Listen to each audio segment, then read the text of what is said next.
Hey folks, yours truly back at it again, coming at you with a tip of the day. Yes, another tip of the day. And I'll be discussing this right here, a Bally Aladdin's castle.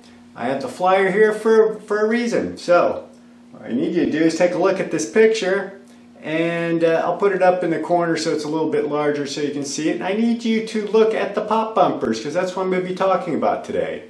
Now, this video will be mainly for people starting out in the hobby, going to the point of wanting to rebuild their pop bumpers. So, not exactly the first guys coming into the hobby, but you know, down the line there.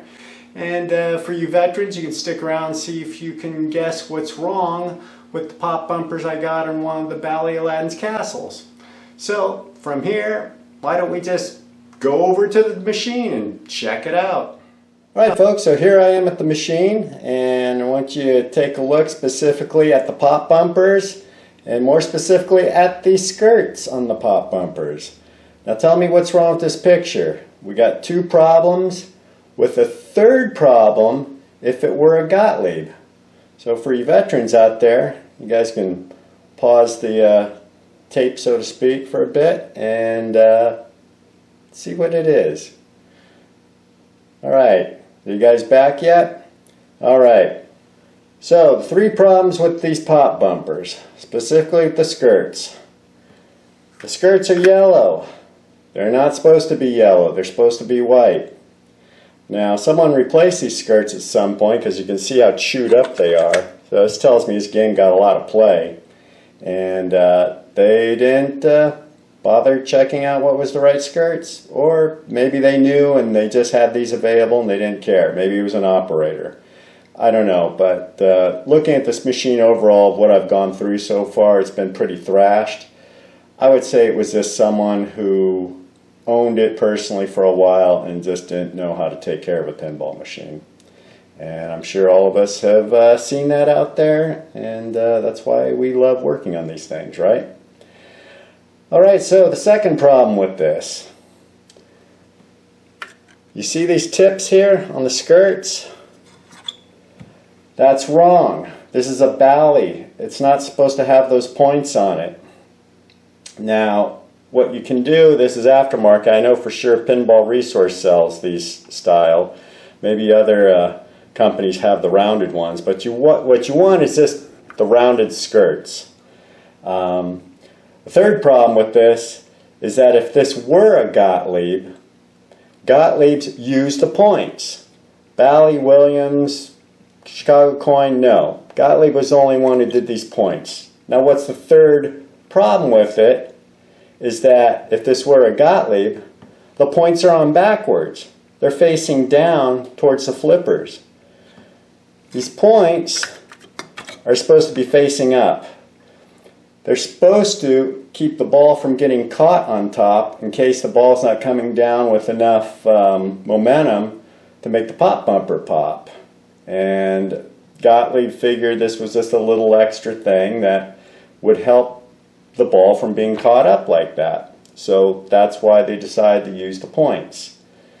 Having the points down does absolutely nothing, folks. So, except it'll make you look like a rookie. If that's what you're going for, then hey, more power to you, I guess. But anyway, so there we go.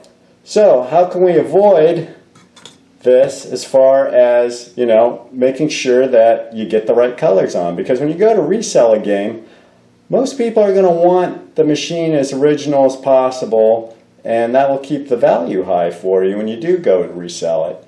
And basically, you know, having LEDs or incandescent lamps in the machine, that's here and there. You know, half the people don't mind one way or the other. But when it comes down to, you know, what's original in that, it means more to people than not. And that's definitely my opinion, but, you know, I've seen it, and I see how prices go with these pinball machines. So it pretty much states the fact there. Now, as far as if you're going to buy new skirts and they come with the points, say you got them from Pinball Resource, it's easy. You're supposed to cut those off. So what I use is just a plain old box cutter. You could use a Sharpie or what. And take your time with it. Don't go just, oh, okay, I'll just cut this off right now and slice. Because what you can do, and I did it once before myself, is you cut them flat. And that's not going to work because the ball will get hung up on top. So what you want to do is round it off. So take a few passes with your box cutter or your X-Acto knife and make sure it's rounded, the same as the other sides of the rim here. And that way you won't even be able to tell. And for the cutoff part, I would just put it on the top end. Because that way, if you did have a little imperfection when you did cut it, you wouldn't see, you know, that, because it would be facing away from the player. Colors. Now, as far as getting colors right, what you can do, and I think the best thing to do, is get yourself a pinball flyer, an original pinball flyer, and look at the pictures. Look at it and see, hey, you know, what's the color in the picture? Now, 80% of the time, it's going to be okay. You're going to have the right picture, and it's going to have originally what the game had for the color of the pop bumper skirts. Now, where I said 80%, because there is a 20% chance that the flyer could be wrong. So how could this happen? Easy. You end up having a flyer that was printed shortly before production of the machine, and what happens is they make something called sample machines to see basically, you know, how it's going to look and work out overall. But what can happen is that they can change the colors of, say, anything on the play field or on skirts or whatever, because the sample game wasn't exactly doing it for them, I guess, is the best way to put it. So the people in charge of the artwork and that said, hey, you know, I think this looks better with a blue, say, skirt on it, or a green, or whatever. So what they do is the sample games will have one color, say the skirts, for example, and the final production machine will have a different color. But for the most part, 80% of the time, your flyer is going to be correct. Now, another thing you could do is go to the Internet Pinball Database and go check up on there and just see the pictures. And there'll be people. Now, people are supposed to submit pictures of original machines. Now, I'll tell you right now that there's quite a few pictures there that aren't. So what you're going to have to do is just basically do your homework and look at different sources to see, hey, what was original to this machine?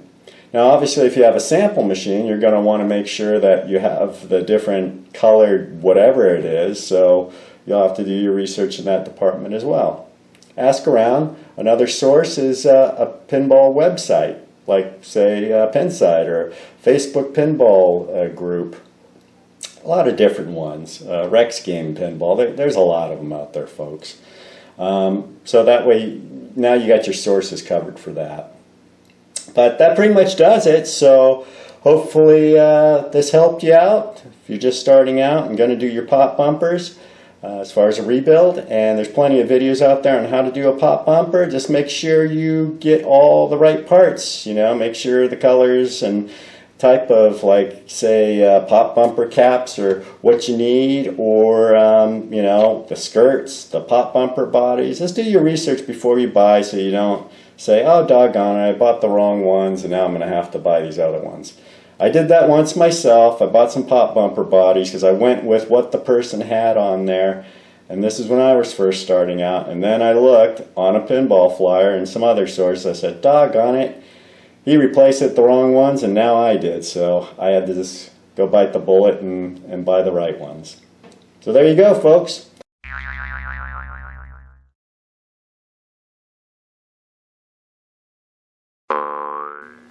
Alright, folks, well, that's about it for today. I hope this helped you out with the Bally tip of the day. I'm still going to be plugging away on this machine. Lots of stuff to do. I'm currently in a big major flipper rebuild on it. Most of the stuff was shot, so it'll be getting pretty much a lot of new parts on that, including coils. Anyway, I'll see you next time. You guys stay healthy, stay happy, and go play some old-time pinball.